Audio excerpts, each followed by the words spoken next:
ಪರಿಷತ್ ಸ್ಥಾನಕ್ಕೆ ಬಿಜೆಪಿ ಅಭ್ಯರ್ಥಿಗಳನ್ನ ಆಯ್ಕೆ ಮಾಡೋದೇ ಕಗ್ಗಂಟಾಗ್ಬಿಟ್ಟಿದೆ. 3 ಸ್ಥಾನಗಳಿಗೆ 40ಕ್ಕೂ ಹೆಚ್ಚಿನ ಆಕಾಂಕ್ಷಿಗಳಿದೆ. ಆಕಾಂಕ್ಷಿಗಳ ಪಟ್ಟಿ ಬಹಳ ದೊಡ್ಡದಿದೆ. ಮಾಧುಸ್ವಾಮಿ, ಸಿಟಿ ರವಿ, ಕಟೀಲ್ ಹೆಸರು ಕೂಡ ಮುಂಚೂಣಿಯಲ್ಲಿದೆ. ಅಭ್ಯರ್ಥಿಗಳ ಆಯ್ಕೆಯಲ್ಲಿ ತಲೆನೋವಾಗೋಗ್ಬಿಟ್ಟಿದೆ.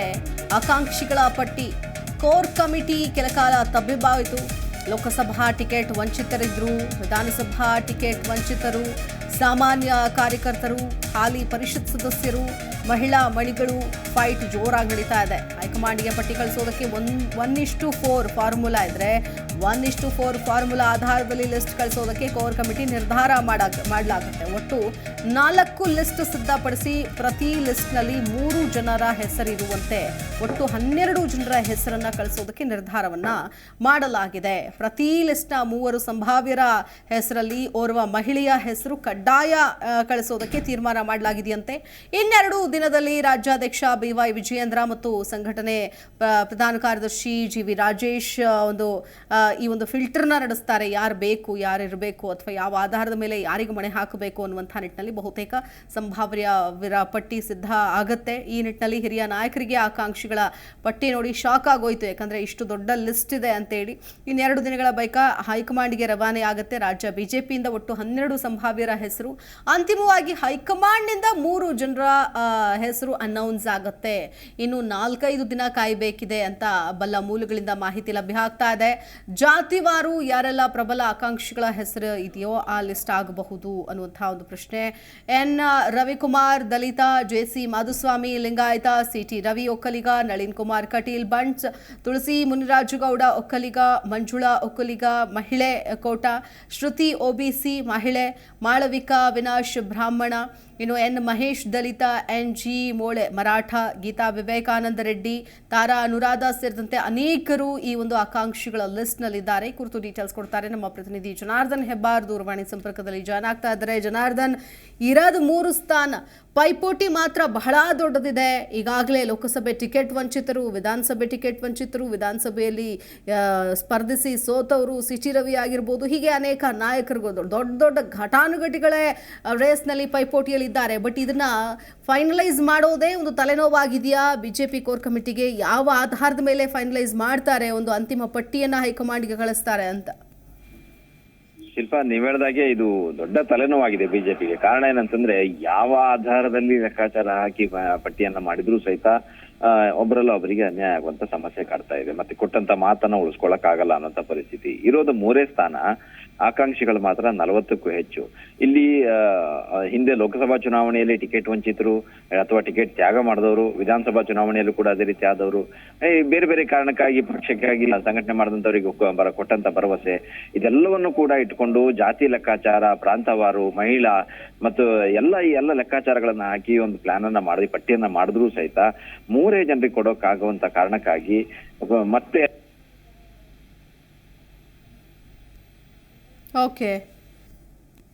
ಓಕೆ ಬಹುಶಃ ಸಂಪರ್ಕ ಕಡಿತಗೊಂಡಿದೆ. ರಾಜ್ಯದಲ್ಲಿ ವಿಧಾನ ಪರಿಷತ್ ಚುನಾವಣೆ ಚರ್ಚೆ ಬಹಳ ಜೋರಾಗಿ ನಡೀತಾ ಇದೆ. ಹಾಗಾಗಿ ಈಗ ವಿಧಾನಸಭೆಯಿಂದ ಅಂದರೆ ವಿಧಾನ ಪರಿಷತ್ನ 11 ಸ್ಥಾನಗಳಿಗೆ ಚುನಾವಣೆ ಘೋಷಣೆಯ ಬೆನ್ನಲ್ಲೇ ಬಿಜೆಪಿಯಲ್ಲಿ ಆಕಾಂಕ್ಷಿಗಳ ದೊಡ್ಡ ಪಡೆನೇ ಸೃಷ್ಟಿಯಾಗಿದೆ. ಕೋರ್ ಕಮಿಟಿ ಸಭೆಯಲ್ಲಿ ನಿನ್ನೆ ನಡೆದಂತಹ ಕೋರ್ ಕಮಿಟಿ ಸಭೆಯಲ್ಲಿ ನಾಯಕರೂ ಸೇರಿದಂತೆ 40 ಜನ ಆಕಾಂಕ್ಷಿಗಳ ಬಗ್ಗೆ ಚರ್ಚೆಯಾಗಿದೆಯಂತೆ. ಸೊ ಸದ್ಯದಲ್ಲೇ ಒಂದು 10-12 ಅಭ್ಯರ್ಥಿಗಳ ಪಟ್ಟಿ ವರಿಷ್ಠರ ಕೈ ಸೇರುತ್ತೆ. ಇದರಲ್ಲಿ ಅಳೆದು ತೂಗಿ 3 ಜನರನ್ನ ಆಯ್ಕೆ ಮಾಡ್ತಾರೆ. ಮತ್ತೆ ನಮ್ಮ ಪ್ರತಿನಿಧಿ ಜನಾರ್ದನ್ ಹೆಬ್ಬಾರ್ ಕನೆಕ್ಟ್ ಆಗಿದ್ದಾರೆ. ಜನಾರ್ದನ್ ಹೆಬ್ಬಾರ್, ಈಗ ಈ ಒಂದು ಪ್ರಮುಖರ ಸಭೆಯಲ್ಲಿ ನಡೆದಂತಹ ವಿಚಾರ ಅಂದರೆ ದೊಡ್ಡ ದೊಡ್ಡ ಘಟಾನುಘಟಿ ಹೆಸರುಗಳನ್ನೇ ಹೇಗೆ ಪರಿಗಣಿಸ್ತಾರಾ? ಯಾಕಂದರೆ ಇಲ್ಲಿ ನೋಡಿ, ಮಾಜಿ ಸಚಿವ CT ರವಿ, ಅದರ ಜೊತೆಗೆ ಬೇರೆ ಬೇರೆ ನಾಯಕರುಗಳ ಹೆಸರೇನು ಕೇಳಿ ಬರ್ತಾ ಇದೆ. ಸೊ ಅವ್ರನ್ನ ಯಾವ ರೀತಿಯಾಗಿ ಸಮಾಧಾನ ಪಡಿಸ್ತಾರೆ, ಅದ್ರ ಜೊತೆಗೆ ಒಳೇಟು ಕೊಟ್ಟವ್ರನ್ನ ದೂರ ಇಡ್ತಾರ ಆದಷ್ಟು ಹೇಗೆ ಅಂತ? ಶಿಲ್ಪ, ಇಲ್ಲಿ ಬಿಜೆಪಿ ಕೋರ್ ಕಮಿಟಿಗೆ ದೊಡ್ಡ ತಲೆನೋವಾಗಿರೋದು ಇಷ್ಟು ಜನರ ಹೆಸರನ್ನು ನೋಡಿದಾಗ ಒಂದ್ಸರಿಗೆ ಆಶ್ಚರ್ಯ ಆಗಿದೆ. ಆಕಾಂಕ್ಷಿಗಳ ಪಟ್ಟಿಯನ್ನು ನೋಡಿದಾಗ ಆ ನಂತರದಲ್ಲಿ ಪಟ್ಟಿಯನ್ನ ಫೈನಲ್ ಮಾಡ್ಲಿಕ್ಕೆ ಟ್ರೈ ಮಾಡಿದ್ರು. ಕನಿಷ್ಠ ಒಂದು 12-15 ಜನರ ಹೆಸರನ್ನಾದ್ರೂ ಫೈನಲ್ ಮಾಡಬೇಕು ಅಂತ ಹೇಳಿ ತೀರ್ಮಾನವನ್ನ ಮಾಡಿದ್ದಾರೆ. ಈಗ ಅದಕ್ಕೆ ರಾಜ್ಯಾಧ್ಯಕ್ಷ ವಿಜೇಂದ್ರ ಮತ್ತೆ ಸಂಘಟನಾ ಕಾರ್ಯದರ್ಶಿ ರಾಜೀವ್ ಸೇರಿ ಅದನ್ನ ಮಾಡ್ತಾರೆ ಅನ್ನೋ ಮಾಹಿತಿ. ಅವರಿಬ್ರು ಕೂಡ ಪಟ್ಟಿಯನ್ನ ಫಿಲ್ಟರ್ ಮಾಡಿದ ಮೇಲೆ ಹೈಕಮಾಂಡ್ಗೆ ಕಳಿಸ್ತಾರೆ. ಇಲ್ಲಿ ರಾಜ್ಯ ಬಿಜೆಪಿ ಘಟಕ ಏನ್ ಪ್ಲಾನ್ ಮಾಡ್ತಾ ಇದೆ ಅಂತಂದ್ರೆ, ಆಕಾಂಕ್ಷಿಗಳ ಪಟ್ಟಿ ದೊಡ್ಡದಿದೆ. ಇಲ್ಲಿ ಆ ನಂತರದಲ್ಲಿ ಟಿಕೆಟ್ ವಂಚಿತರು ಮತ್ತೆ ಅಸಮಾಧಾನಗೊಳ್ಳುವಂತ ಸಾಧ್ಯತೆ ಹೆಚ್ಚಾಗಿರುತ್ತೆ. ಅವ್ರು ಬಂಡಾಯ ಹೇಳೋದು ಅಥವಾ ಇನ್ನೊಂದು ಮಾಡೋದು ಸಾಧ್ಯತೆ ಇರುತ್ತೆ. ಪಕ್ಷ ಸಂಘಟನೆಯಲ್ಲಿ ತೊಡಗಿಕೊಳ್ಳೋರು ಪಕ್ಷಕ್ಕೆ ಡ್ಯಾಮೇಜ್ ಮಾಡುವಂತ ಸಾಧ್ಯತೆ ಇರುತ್ತೆ. ಈ ಕಾರಣಕ್ಕಾಗಿ ಈ ಎಲ್ಲಾ ಜವಾಬ್ದಾರಿಯನ್ನ ಹೈಕಮಾಂಡ್ ತಲೆಗೆ ಕಟ್ಟುವಂತ ಒಂದು ಪ್ಲಾನ್ ಅನ್ನ ರಾಜ್ಯ ಘಟಕ ಮಾಡ್ಕೊಂಡಿದೆ. ಏನಿದ್ರು ಹೈಕಮಾಂಡ್ ತೀರ್ಮಾನ ಅನ್ನೋಂತ ಮಾತನ್ನ ಹೇಳ್ಬಿಟ್ರೆ, ಇಲ್ಲಿ ಪಟ್ಟಿಯನ್ನ ನಾವು ಕಳಿಸಿದೀವಿ, ಆಕಾಂಕ್ಷಿಗಳ ಎಲ್ಲರ ಹೆಸರನ್ನು ಕೂಡ ಕಳಿಸಿದೀವಿ ಅನ್ನೋಂತ ಮಾತನ್ನ ಇವ್ರು ಹೇಳ್ತಾರೆ. ಈ ಕಡೆಯಿಂದ 12-15 ಜನರ ಹೆಸರು ಹೋಗುತ್ತೆ, ಅದರಲ್ಲಿ ಪ್ರಭಾವಿಗಳ ಹೆಸರು ಇರುತ್ತೆ, ಮಾಜಿ ಸಚಿವರು ನೀವು ಹೇಳ್ದಂಗೆ ಅವರ ಹೆಸರು ಎಲ್ಲವೂ ಕೂಡ ಇರುತ್ತೆ. ಆದ್ರೆ ಹೈಕಮಾಂಡ್ ಏನ್ ತೀರ್ಮಾನ ಮಾಡುತ್ತೋ ಅದಕ್ಕೆ ಬದ್ಧರಾಗಿರ್ಬೇಕು ಅಂತ ಹೇಳಿ ಒಂದು ಮಾತನ್ನ ಹೇಳಿ ರಾಜ್ಯ ಘಟಕ ಈ ತಲೆನೋವಿನಿಂದ ಪಾರಾಗುವಂತ ಪ್ರಯತ್ನವನ್ನ ಮಾಡ್ತಾ ಇದೆ. ಆದಾಗ್ಯೂ ಇವತ್ತು ನಾಳೆ ಅಷ್ಟರಲ್ಲಿ ಪಟ್ಟಿಯನ್ನ ಫೈನಲ್ ಮಾಡ್ತಾರೆ ಇವರಿಬ್ಬರು ಸೇರಿ, ಅದನ್ನ ಹೈಕಮಾಂಡ್ಗೆ ಕಳಿಸ್ಕೊಡ್ತಾರೆ. ಬಹುಶಃ ಕೊನೆಯ ಕ್ಷಣದಲ್ಲಿ ಪಟ್ಟಿ ಬರುವಂತ ಸಾಧ್ಯತೆ ಇದೆ. ಶಿಲ್ಪಾ, ಓಕೆ ಜನಾರ್ದನ್, ಈಗ ಕೊನೆ ಕ್ಷಣದಲ್ಲಿ ಪಟ್ಟಿ ಹೋದ್ರೂ ಅಸಮಾಧಾನಿತರನ್ನ ಹೇಗೆ ಸಮಾಧಾನ ಪಡಿಸ್ತಾರೆ? ಯಾಕಂದ್ರೆ ಕಳೆದ ಬಾರಿ ನಾವು ಟಿಕೆಟ್ ವಂಚಿತರು ಯಾವ ರೀತಿಯಾಗಿ ಬಹಿರಂಗವಾಗಿ ಬಂದು ಮಾತನಾಡಿದ್ರು ಇದೆಲ್ಲವನ್ನೂ ಕೂಡ ಗಮನಿಸಿದ್ವಿ. ವರಿಷ್ಠರ ಸೂಚನೆ ಅಂತ ಅಂತಿಮಗೊಳಿಸ್ತಾರೆ, ಬಟ್ ಆದ್ರೆ ವಿಶ್ವಾಸಕ್ಕೆ ತೆಗೆದುಕೊಳ್ಳೋ ಕೆಲಸವನ್ನ ಪೂರ್ವವಾಗಿ ಮಾಡ್ತಾರಾ? ಈ ಬಗ್ಗೆ ನೋಡೋದಾದ್ರೆ ಖಂಡಿತ ಅಂತ ಒಂದು ಪ್ರಯತ್ನವನ್ನಂತೂ ಮಾಡೇ ಮಾಡ್ತಾರೆ. ಟಿಕೆಟ್ ಯಾರಿಗೆಲ್ಲ ಸಿಗಲ್ಲ ಅನ್ನೋದಂತೂ ಗೊತ್ತಾಗತ್ತೋ ಅಂತವ್ರನ್ನ ಜೊತೆ ಕರೆದು ಮಾತಾಡಿ ಮುಂದೆ ಬೇರೆ ಏನಾದ್ರು ಅವಕಾಶ ಅಥವಾ ಪಕ್ಷದಲ್ಲಿ ಜವಾಬ್ದಾರಿ ಕೊಡುವಂಥದ್ದು ಇಂಥದ್ದೇನಾದ್ರು ಮಾತಾಡುವಂತ ಸಾಧ್ಯತೆ ಇದೆ. ಇಲ್ಲಿ ಒಂದು ವಿಚಾರ ಅಂತಂದ್ರೆ, ಲೋಕಸಭಾ ಚುನಾವಣೆಯಲ್ಲಿ ಬಂಡಾಯ ಎದ್ದಿದ್ರು, ವಿಧಾನಸಭಾ ಚುನಾವಣೆಯಲ್ಲಿ ಸಹಿತ ಬಂಡಾಯ ಹೇಳುವಂತ ಅವಕಾಶ ಇರುತ್ತೆ. ಪರಿಷತ್ ಚುನಾವಣೆ ನಾಡ್ದು ನಡೀಲಿಕ್ಕಿದೆ, ಅದರಲ್ಲೂ ಕೂಡ ಅಂದ್ರೆ ಪದವೀಧರ ಕ್ಷೇತ್ರ, ಶಿಕ್ಷಕರ ಕ್ಷೇತ್ರ ಚುನಾವಣೆ ನಡೀಲಿಕ್ಕಿದೆ, ಅಲ್ಲಿಯೂ ಕೂಡ ಬಂಡಾಯ ಎದ್ದಿದ್ದಾರೆ. ಅಲ್ಲೆಲ್ಲ ಆದ್ರೆ ಅವರು ಚುನಾವಣೆಗೆ ಸ್ಪರ್ಧೆ ಮಾಡಿ ಪಕ್ಷಕ್ಕೆ ನೇರವಾಗಿ ಡ್ಯಾಮೇಜ್ ಮಾಡಬಹುದು. ಆದ್ರೆ ಇಲ್ಲಿ ವಿಧಾನಸಭೆಯಿಂದ ವಿಧಾನ ಪರಿಷತ್ಗೆ ಹೋಗೋ ಕಾರಣಕ್ಕಾಗಿ ಆ ರೀತಿಯಲ್ಲಿ ಚುನಾವಣೆಗೆ ಸ್ಪರ್ಧೆ ಮಾಡಿ ಪಕ್ಷಕ್ಕೆ ಡ್ಯಾಮೇಜ್ ಮಾಡ್ಲಿಕ್ಕೆ ಸಾಧ್ಯ ಇಲ್ಲ.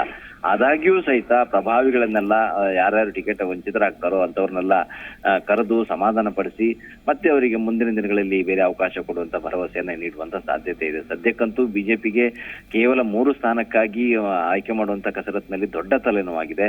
ಅದನ್ನ ಹಾಗೂ ಈಗ ಇವತ್ತು ನಾಳೆ ಅಷ್ಟರಲ್ಲಿ ಫೈನಲ್ ಮಾಡಬೇಕು ಅಂತ ಒಂದು ಕಸರತ್ನಲ್ಲಿ ತೊಡ್ಕೊಂಡಿದ್ದಾರೆ. ಬಹುಶಃ ನಾಳೆ ಅಷ್ಟೊತ್ತಿ ಪಟ್ಟಿ ಕಳಿಸಿ ಅನಂತರದಲ್ಲಿ ಹೈಕಮಾಂಡ್ ತಲೆಗೆ ಇದನ್ನ ಹೈಕಮಾಂಡ್ ವಿವೇಚನೆಗೆ ಬಿಟ್ಟಿದ್ದು ಅನ್ನೋಂತ ಮಾತನ್ನ ಹೇಳಿ ಸದ್ಯದ ಮಟ್ಟಿಗೆ ಒಂದು ಬೀಸೋದೊಣ್ಣೆಯಿಂದ ತಪ್ಪಿಸಿಕೊಳ್ಳುವಂತ ರೀತಿಯಲ್ಲಿ ಒಂದು ಪ್ರಯತ್ನವನ್ನ ಮಾಡ್ತಾ ಇದೆ ರಾಜ್ಯ ಬಿಜೆಪಿ ಘಟಕ. ಶಿಲ್ಪಾ, ಓಕೆ, ಧನ್ಯವಾದ ಜನಾರ್ದನ್ ಡೀಟೇಲ್ಸ್ಗಾಗಿ. ನೋಡಿ, ಈಗ ಘಟಾನುಘಟಿ ನಾಯಕರು ಕೂಡ ಈ ಒಂದು ಕಮಿಟಿಯಲ್ಲಿ ಭಾಗಿಯಾಗಿದ್ದರು. BS ಯಡಿಯೂರಪ್ಪ, ಬಸವರಾಜ ಬೊಮ್ಮಾಯಿ, ರಾಜ್ಯಾಧ್ಯಕ್ಷರಾದಂತಹ BY ವಿಜೇಂದ್ರ, ಪ್ರತಿಪಕ್ಷ ನಾಯಕ ಅಶೋಕ್, ಕೇಂದ್ರ ಸಚಿವ ಪ್ರಹ್ಲಾದ್ ಜೋಶಿ, ಇನ್ನು ಗೋವಿಂದ ಕಾರಜೋಳ, ಅಶ್ವಥ್ ನಾರಾಯಣ, ಮಾಜಿ ಸಚಿವ CT ರವಿ, ಇನ್ನು ಸಂಘಟನಾ ಪ್ರಧಾನ ಕಾರ್ಯದರ್ಶಿಯಾದಂತಹ GV ರಾಜೇಶ್ ಸೇರಿದಂತೆ ಅನೇಕ ಒಂದು ನಾಯಕರುಗಳು ಇಲ್ಲಿ ಭಾಗಿಯಾಗಿದ್ದರು. ಸ್ಕ್ರೂಟಿನಿ ಮಾಡಿ ಅಂತಿಮವಾಗಿ ಒಂದು ಪಟ್ಟಿ ಸಿದ್ಧಪಡಿಸ್ತಾರೆ, ಅದನ್ನು ಹೈಕಮಾಂಡ್ ಕಳಿಸ್ತಾರೆ. ಅಲ್ಲಿ 3 ಅಭ್ಯರ್ಥಿಗಳ ಹೆಸರು ಫೈನಲೈಸ್ ಆಗಿ ಇವರನ್ನೇ ಆಯ್ಕೆ ಮಾಡಬೇಕು ಅನ್ನೋದು ಹೊರಬೀಳುತ್ತೆ.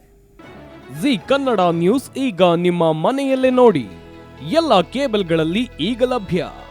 ಸನ್ Direct 292, Jio TV 1334, U Digital 162, City Cable 51, GTPL 17, Abhishek cables 821, Rock Line telecommunication 51, Shri Basaveshwara number 60, Vinayaka digital number 53, In Digital number 896ರಲ್ಲಿ. ನಿಮ್ಮಿಸ್ತದ ಜಿ ಕನ್ನಡ ನ್ಯೂಸ್ ನೋಡಿ ಆನಂದಿಸಿ.